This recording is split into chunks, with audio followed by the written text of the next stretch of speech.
दोस्तों, ये वीडियो में आज मैं बोलूँगी कि हिंदी भाषा का शुरुआत कैसे हुआ, हिंदी भाषा का उत्पत्ति कैसे हुआ, हिंदी भाषा हम कैसे जाने, ये कहाँ से शुरू हुआ था, ये कौन कौन ने इसको शुरू किए थे लिखना बोलना। आज इस वीडियो में ये मैं बोल रही हूँ। हिंदी भाषा का नाम हिंदू शब्द से लिया गया था। हिंदी भाषा का नाम कहाँ से लिया गया था? हिंदू शब्द से, हिंदू। और भारत में सबसे पहले इस भाषा का प्रयोग उत्तर भारत में किया गया था। कहाँ पर किया गया था? उत्तर भारत में, जो हम अभी उत्तर प्रदेश और उत्तराखंड कहते हैं उसको। हिंदी भाषा 2000 साल का पुराना भाषा है। हिंदी भाषा हमारा 2000 साल पुराना भाषा है। तो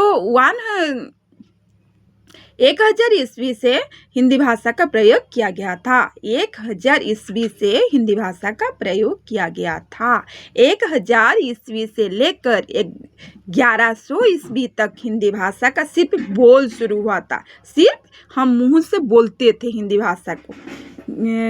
1000 ईस्वी से लेकर 1100 ईस्वी तक हम सिर्फ बोलते थे हिंदी भाषा को। तो 1500 ईस्वी तक लोग हिंदी भाषा अच्छी तरह से शुद्ध तरीके से बोलते थे, अच्छे से बोलते थे। और 1460 ईस्वी की करीब साहित्य सर्जन भी होता था। साहित्य सर्जन का मतलब जो कुछ साहित्यकार थे, जो दोहा, चौपाई, गाथा, छंद, ये महान रचनाकार ने इसको शुरू किए थे। जैसे कि गोरखनाथ जी, विद्यापति जी और नरपति जी, कबीर जी, ऐसे महान साहित्यकार ने, रचनाकार ने इसको शुरू किए थे।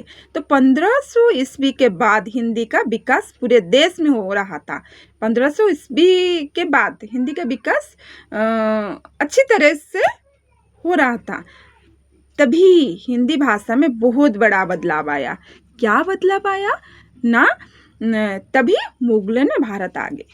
मुगलों भारत आ गए और मुगलों का भाषा तो फारसी था ना, तो वो हिंदी का ज़्यादा प्रयोग नहीं करते थे। तो मुगलों की भाषा तो फारसी था, तो वो फारसी भाषा का उपयोग करते थे। वो हिंदी जानते थे, परंतु हिंदी का भाषा अच्छी तरह से नहीं करते थे, वो फारसी करते थे। क्योंकि मुगल उसी को नौकरी देते थे अपने दरबार में जो फारसी भाषा में उनकी ज्ञान था, फारसी भाषा जानते थे, फारसी भाषा में ज्ञान था। तो जिसके कारण लोग हिंदी भाषा का प्रयोग कम करने लगे। जिस समय 1500 ईस्वी से हमारा हिंदी का विकास हो रहा था, तभी मुगलों ने भारत आ गए। जो मुगल आ गए तभी वो अपना भाषा का प्रयोग हमारे भारत में किए, जो कि फारसी भाषा है। और वो लोग मुगले ने उसको नौकरी देते थे कि जो फारसी भाषा जानता था, ज्ञान था उससे। तो तभी परिणाम क्या हुआ ना? फारसी भाषा का जो 3500 शब्द, अरबी का जो 2500 शब्द और पश्तो का जो 50 शब्द, जो तुर्की का जो 125 शब्द था, जो हिंदी भाषा में शामिल हो गया। ये सारा भाषा, ये जो सारा शब्द है, ये अरबी, फारसी, पश्तो, तुर्की, ये सारा बात हिंदी भाषा में शामिल हो गया। उसके बाद क्या हुआ? कुछ विद्वान कवियों ने अभी हिंदी भाषा को प्रयोग करने के लिए, बचाने के लिए, अभी लोगों के बीच में क्या हिंदी भाषा को बोलने के लिए राम और कृष्ण के ब्रज भाषा को उठाया। अपने जो जन्म राम और कृष्ण के हिंदी भाषा को लोगों के बीच में बोलने के लिए राम और कृष्ण के ब्रज भाषा को उठाया और उस भाषा में काव्य की रचना की, जो लोगों को ज़्यादा पसंद आया। वही ब्रज भाषा में लिखना शुरू कर दिए कुछ रचनाकार ने, कुछ विद्वान ने, कुछ कवि ने। वो जो लिखना वो शुरू कर दिए, वो लिखा लोगों को पसंद आया, ज़्यादा तरीके से पसंद आया। धीरे धीरे लोग हिंदी और ब्रज भाषा को बोलने लगे, धीरे धीरे बोलने लगे। इस महान कार्य में जो योगदान दिए थे, ये जो विद्वान, जो कवियों ने थे, वो थे संत तुलसीदास जी, संत सूरदास जी, मीराबाई जी और मालिक मोहम्मद जायसी, बिहारी जी, इस भूषण जी। ये एक बार फिर से हिंदी भाषा का उस समय जन्म हुआ, उत्पत्ति हुआ। पहले से उत्पत्ति हुआ था, परंतु जब मुगल आ गए तो तभी उसका फीका पड़ गया था। और उसके बाद ये जो हमारा रचनाकार थे, कवि थे, ये सारा फिर से वो हिंदी भाषा को जन्म कराए। राम और कृष्ण का राम और कृष्ण का ब्रजभाषा को लेकर वो लिखना शुरू किए। और बिहारी जी, मलिक मोहम्मद जैसी जी, ये सारा जो तुलसीदास, संत तुलसीदास जी, सूरदास जी, मीराबाई जी, ये सारा फिर हिंदी भाषा का जन्म किए। उस सन 1800 के करीब मुगल भाषा का प्रभाव काफ़ी हद तक कम हो गया। 1800 के करीब मुगल जो पारसी भाषा का प्रयोग किया था उसका ज़्यादा तरीके से कम हो गया। हिंदी भाषा का प्रयोग सभी भारतीय करने लगे। हमारा भारत में हिंदी भाषा था, अभी वो हिंदी भाषा का प्रयोग सभी भारतीय ने करने लगे। कुछ सालों के बाद वही बात हुआ, जैसे हमारा हिंदी भाषा का विकास हो रहा था, मुगल आगे पारसी भाषा, उनका भाषा पारसी था, पारसी को लोगों के बीच में बोलने लगे। उसके बाद फिर से जो संत आए थे, संत हमारा जो तुलसीदास ने जो संत तुलसीदास, संत सूरदास, मीराबाई, मलिक मोहम्मद जैसी, जो बिहारी जी, भूषण जी, फिर से हिंदी भाषा का जन्म किया था। वही फिर से हाल आ गया जब अंग्रेज भारत आ गए। तो जो हमारा भारत को आ गया वो अपना भाषा का प्रयोग करना शुरू कर दिया। तो कुछ सालों के अंदर वही समय आ गया, फिर आ गया जब अंग्रेज भारत आए। अंग्रेज का भाषा इससे चल रहा था, हिंदी भाषा वजूद नहीं रहा था। अंग्रेजों का तो भाषा अंग्रेजी था, इंग्लिश था उनका भाषा।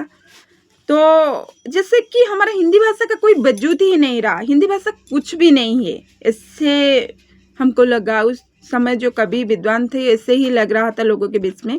तो फिर कुछ महान लेखक ने खड़ी हिंदी का प्रयोग किया, खड़ी हिंदी, तो जिसमें शुद्ध हिंदी का प्रयोग किया। खड़ी का मतलब शुद्ध हिंदी का प्रयोग किया गया। ऐसे ऐसे पुस्तक खड़ी बोली में लिखा गया जो लोगों के दिलों को भा गया। खड़ी बोली में लिखा गया। जो अंग्रेज बहुत चालाक थे, तो हमारा फिर से रचनाकार थे, फिर से खड़ी बोली में वो उस तरह ब्रजभाषा से, रामकृष्ण का ब्रजभाषा से लिखे थे, लोगों को दिल को भा गया था। फिर खड़ी बोली में लिखे, लोगों के बीच में हिंदी का प्रयोग किए। फिर अंग्रेज तो बहुत चालाक थे, वो हमारे देश को घुस आए थे, तो वो चाहते थे उनका अंग्रेजी भाषा को यहाँ पर चलाना।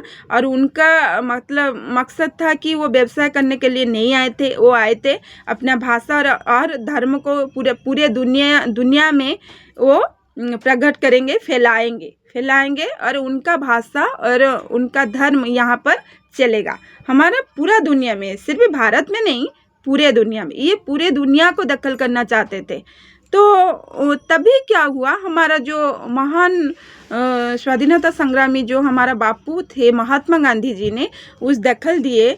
वो अपने हमारा जो हिंदी भाषा को बचाने चाहे और जितना भी बचाना चाहे, ये जो अंग्रेज थे हमारे एकता को नष्ट करना चाहते थे और लोगों के बीच में वो इंग्लिश भाषा को प्रयोग करना चाहते थे। वही हुआ और वो अंग्रेज भाषा को प्रयोग भी किए और एकता को भी नष्ट किए। जो कि महात्मा गांधी ने जितना भी चेष्टा किया, जितना भी उद्यम किया, वो कुछ नहीं रहा। वो महात्मा गांधी ने परिशेष में क्या हुआ, महात्मा गांधी ने वो अंग्रेज को हमारे जो भारत से निकाल दिया, परंतु वो जो एकता को नष्ट करके एक बार चले गए थे तो वो तो दोबारा नहीं आ सका। और हिंदू मुस्लिम जो थे उनके भीतर आज तक भी नहीं है एकता।